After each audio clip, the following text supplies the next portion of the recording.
Oh, Jeff Fillion. Radio X. C'est Crazy Jeudi et on finit ça les dernières minutes avec notre chum Joe Hamel. Joe, t'es salué. On y va avec le plan de déconfinement. Qu'est-ce que t'en penses? C'est un plan, comme dirait Jerry, c'est une tortue qui se déplace. Le premier ministre Trudeau qui vient de nous confirmer il y a quelques minutes que la frontière n'ouvrirait pas dans le prochain mois.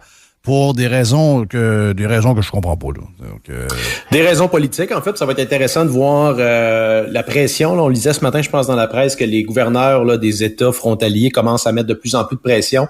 Donc, probablement comme le déconfinement de certains États et justement le décret sur l'annonce de Biden sur l'abandon du masque, ça va aussi faire pression sur le Québec et sur le Canada également. Sur le déconfinement, je vais dire comme Jerry, écoute, j'ai manqué la conférence de presse parce que, écoute, j'étais à l'extérieur, mais je regardais ça par la suite, l'espèce de petite illustration qu'ils ont faite, l'espèce de plan ou de carte. Écoute, c'est tellement compliqué, on dirait les règlements de Donjon Dragon, cette affaire-là. Oui. Écoute, puis encore une fois, pourquoi on reporte ça dans 10 jours alors que ça pourrait être fait dès maintenant? Les gens sont prêts à sortir. Puis, écoute, je te dirais les gens commencent déjà à relâcher là, maintenant que c'est annoncé. Non seulement que c'est annoncé, mais maintenant aussi qu'on a su que la crise était très largement politique, puis j'y reviens un petit peu plus tard là-dessus. Puis ce qui est intéressant, c'est que finalement, on se rend compte qu'au risque de me répéter, les, entre guillemets, complotistes avaient encore raison. Tu sais, quand on parle de complotiste, ça, c'est à peu près, c'est un terme parapluie qui comprend à peu près tout le monde avec le moindrement de jugement, qui questionne un petit peu ces mesures débiles. Fait qu'en gros, on a encore bougé, exactement comme on disait, on a encore bougé l'objectif qui était initialement le 2 semaines, après ça, le défi 28 jours, après ça a été les fêtes, maintenant, ça a été le 24 juin avec l'objectif des 5 millions de doses. Et là, maintenant, le nouvel objectif, c'est 75% de la population de 12 ans et plus vaccinée d'ici la fin août pour voir la fin des mesures, alors qu'on voit actuellement la très grande majorité des États-Unis ouvrir avec un seuil qui est largement en deçà de ça. Donc, on sent que c'est 100% politique. Là, on met des balises qui sont toujours... Et on voit surtout aux États-Unis que les chiffres, on n'a pas besoin de vacciner autant. Là, on voit que c'est les classes plus âgées qui ont le double dose, beaucoup de double dose par rapport à nous. Mais dans la première dose, ils sont pas les champions, mais ça change rien parce que ceux qui sont vaccinés sont les gens à risque. Et ça semble être assez pour contrôler la patente. Un peu comme, absolument. Puis, un peu comme le vaccin de l'influenza en passant. La même chose, les chiffres baissent partout. Je pense qu'il n'y avait pas eu de décès pour la première fois au Texas depuis quelques jours. Oui. La Floride, quelque chose d'intéressant avec la Floride, tu te rappelles, comme certains d'ailleurs, les vrais complotistes, là, les médias de masse et les hystériques de Team Apocalypse, avaient partagé une histoire là sur une fille qui avait une fonctionnaire qui avait dit que le gouverneur cachait les chiffres. Finalement, il y avait plus de décès que ça. Puis là, finalement, on s'est rendu que la fille est une totale fraude. Elle a tout inventé là, pour se ramasser sous les projecteurs. Fait que finalement, on se rend compte que, oh non, au contraire, ça va très bien en Floride, ça va très bien au Texas. Et tout le monde a vu aussi les images de la Caroline, de Vegas, avec dans les séries. Ça fait du mal de voir ça. Oui, les Hurricanes de la Caroline, je m'as dit comme mon ami Mr. White, on a l'impression que les images qu'on nous montre quand on écoute le match live, que c'est un vieux match. On y croit pas. C'est incroyable. On n'y croit pas, non. Fait que ils ont bougé l'objectif toujours par en avant. On a aussi, puis ça, cette déclaration-là est incroyable. Une erreur de débutant de la part de Christian Dubé à l'image de ce gouvernement-là, qui a dit, noir sur blanc, que l'urgence sanitaire allait demeurer tant qu'il n'avait pas réglé les négociations des conventions collectives. C'est quelque chose. Puis, ça n'a pas de sens. Ça n'a pas été repris. Ça a été repris par Radio-Canada. La presse n'a même pas repris ça, mais elle a publié le lendemain sa rétraction. Et ça, c'est incroyable. Là. Puis, écoute, l'opposition s'est pas trop réveillée. Le seul qui a critiqué avec raison, c'est Éric Duhaime.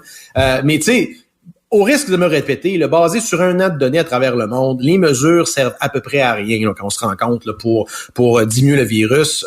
Du moins, les gestes barrières, alors qu'on voit que des États réouvrent avec des seuils de vaccination qui sont souvent moins élevés qu'ici. Tout ça est vraiment un échappatoire politique là, pour des gouvernements comme Legault. Juste, comme tu le disais vite avant qu'on parle de C10, ce projet de loi à Ottawa, juste dire que, comme tu le disais tantôt, c'est que c'est la météo qui est l'agent déconfineur numéro 1. On le voit là on le voit en prenant des marches, on le voit en circulant. On a vu les images de Oka, C'est le cas probablement à bien des endroits. C'est la météo qui décide finalement, puis qui donne le green aux gens de recommencer à vivre.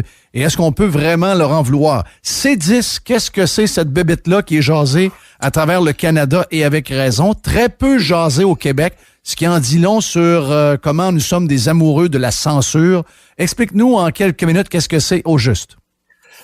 Projet de loi C10, c'est un projet de loi qui a été introduit en novembre 2020 par le ministre du Patrimoine canadien, Stephen #le dernier hiver Guilbeault. En fait, en gros, là, en résumé, c'est que la loi forcerait les fournisseurs de services étrangers, tant au niveau vidéo, là, les plateformes comme, disons, Netflix, YouTube, Disney+, toutes ces plateformes-là à être traitées comme des diffuseurs traditionnels.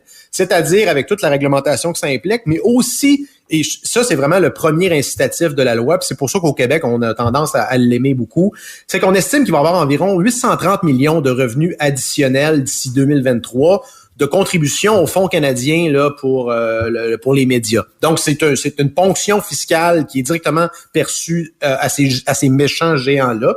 Ça, c'est le premier volet. Le deuxième volet, qui est beaucoup plus là, pernicieux et beaucoup plus dangereux pour la liberté d'expression, c'est que ces plateformes-là, mais pas juste les plateformes vidéo, les plateformes de médias sociaux aussi, seraient maintenant assujetties en tant que diffuseurs aux règles du CRTC. Donc, c'est maintenant un comité de non-élus avec peu d'encadrement du gouvernement ou de la Chambre des communes de censurer du contenu là, essentiellement. Donc, ça, c'est extrêmement dangereux. C'est un point qui a été soulevé par différents défenseurs des droits sur la libre expression notamment.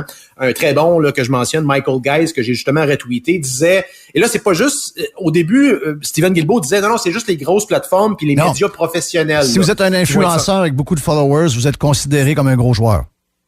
Ben là, au début, on disait que non, mais maintenant, on s'est rendu compte que oui. C'est-à-dire que n'importe qui a le moindrement d'influence va être assujetti à ça. Et Jeff, entre toi et moi, c'est exactement ce qu'ils veulent. Là. La gauche autoritaire, là, c'est le fantasme depuis longtemps. Pourquoi? Parce qu'ils se font ridiculiser sur Internet. Puis qu'est-ce que je te dis depuis plusieurs semaines? La seule façon de faire bouger ces gouvernements-là et de placer un peu la gauche hystérique autoritaire devant ces contradictions, c'est de les humilier. Et la partie qu'ils ne contrôlent pas, c'est l'Internet. Ils n'ont pas les leviers pour punir ou déplaformiser ces gens-là. Et cette loi-là permettrait à des gens... En passant, le C10, c'est un peu la fin de Radio Pirate, là, Jeff. Ces plateformes-là, indépendantes de diffusion, deviennent au même titre que les stations de radio, les stations de télé et les grands médias, des diffuseurs là, proprement dit. Ouais, ça va devenir une compagnie étrangère, j'ai comme l'impression. comme si ils vont être capables vraiment de régulariser tout ça. C'est quand même un peu bizarre de penser qu'ils peuvent le faire, là. C'est incroyable, parce que le projet de loi liberticide que je viens de vous décrire là, c'est un projet qui a été appuyé à l'unanimité par tous les partis de l'Assemblée nationale du Québec. Et ça, là, c'est quelque chose... premièrement, les petits dictateurs décomplexés de la CAQ, on comprend que ça les excite, là, l'idée de contrôler Internet. Ils se font tellement ridiculiser que... Puis c'est du monde qui ne fait pas tout acheter, contrairement aux médias québécois. La gauche woke du PLQS, ça c'est PLQ et QS en même temps, qui est maintenant à peu près la même chose. On comprend aussi, c'est à la base de leur idéologie politique, le cancel culture. Mais le plus drôle pour moi est l'incohérence la plus inacceptable. Oui, c'est le PQ. Ça demeure le PQ, dirigé en chambre par le très insignifiant Pascal Bérubé, un député de la Gaspésie qui a juste hâte d'aller faire la météo là, à TVA bientôt. Mais tu sais, imagine supporter un projet de loi qui donne plus de pouvoir au CRTC pour censurer le contenu. Mais ça va. C'est sûr que ça ne se retournera pas contre une cause, mettons, contre la souveraineté du Québec si ça revient, disons, dans l'actualité là. Tu sais, puis ces gens-là, Jeff, ça se dit les héritiers de grands démocrates comme René Lévesque, Parizeau. Bourgault, c'est une honte incroyable de voir cette horde de clowns. Ça rappelle l'histoire de Choix qui était fermée par un organisme fédéral et on voyait les députés péquistes et du Bloc québécois de l'époque. Mon père, qui est un ex-député du Bloc québécois, est allé s'asseoir dans le bureau de la députée du Bloc, Mme Gagnon, est allé s'asseoir dans le bureau de Mme... comment s'appelle, la Mme... celle qui était longtemps à Québec, là. Je l'ai sur le bout de la langue. Là.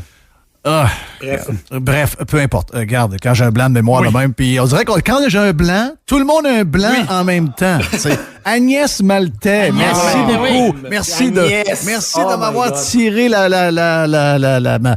quand j'avais besoin d'une flotte, puis je l'ai pas eu. Mais Agnès avait été visitée par mon père parce que mon père était allé la voir, il avait dit, écoutez, vous êtes pour la fermeture de Choix Radio X et c'est un organisme fédéral qui va le faire. Vous êtes complètement en dehors de vos patentes. Regarde, vous l'échappez pas à peu près. René Lévesque doit se retourner dans sa tombe de voir ça. Et c'est exactement la même chose qu'on a avec C10. Merci, Joe Hamel, J. Hamel sur Twitter. Si ça vous tente de le suivre, on y reparle jeudi prochain. Mon nom est Jeff Fillion. On est parti. Jeff Fillion. Réécoute les meilleurs moments Sur Fillion.radiox.com. Radio X.